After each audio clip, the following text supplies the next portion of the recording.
आजचं काय कामाचं नियोजन नव्हतं, त्यामुळे सकाळी निवांत उठलो. उठल्याबरोबर आंघोळ ते करून घेतली. मस्तपैकी जेवायचं नियोजन लावायचं होतं. तेवढ्या दिवशी शेजारच पोरगाला यशा नावायचं. सकाळ सकाळ धिंगा मस्ती करत बसलो त्यासोबत. आईने जेवण बोललं मस्तपैकी 2 भाकरी आमटे काला करून खात बसलो. जेवण करताना आपल्याला तारा मेहता बघावं लागते, त्याशिवाय जेवण जात नाही. पुन्हा एक काम वाटलं, आपली चार्जिंग मिशन हॅमरवर चालला लागल्या, सॉफ्ट चालला गेल्या. त्यामुळे ती मिशन घेऊन निघालो मी वायरागला. मिशन घेऊन वायरागला आलतो, पण तिथला दुकानदार म्हणला या मिशनीचं काय सामान नाही, 2 दिवसांना मागितो. त्यामुळे फोन करून या म्हणला येताना.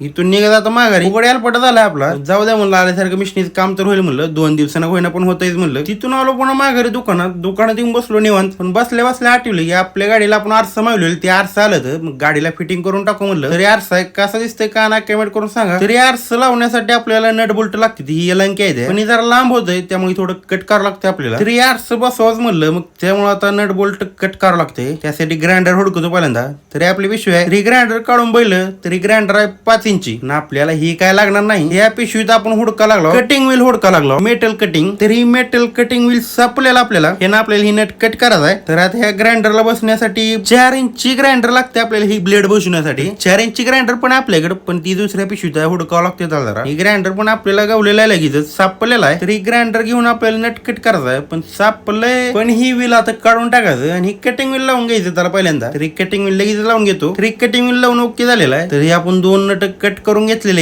आणि ग्राइंडर आपल्या ठिकाणी माघारी नेऊन ठेवलेला आहे. तर मग पुन्हा अजून एक आपला घोटाळा झालेला आहे. ती जी नट कट केली आपण, ती चुकीची नट होती, कारण की जी नट कट करताय ती काय कट केली नाही आपण. आणि दुसरी नट कट करताना डायरेक्ट ग्राइंडरची बेरिंग फुटल्या, जागेला जाम झाले. पहिला नट कट केला ती बारीक होता आणि मोठा कट करायचा आपल्याला. काय करेल ते अंगलट देते आपल्याला, सगळं आगाऊच होते आपल्याकडून. मग ही सगळी बारकी नट ती गोळा करून टाकली एका साईडला. नट एकच शिल्लक राहिला बरोबर आता.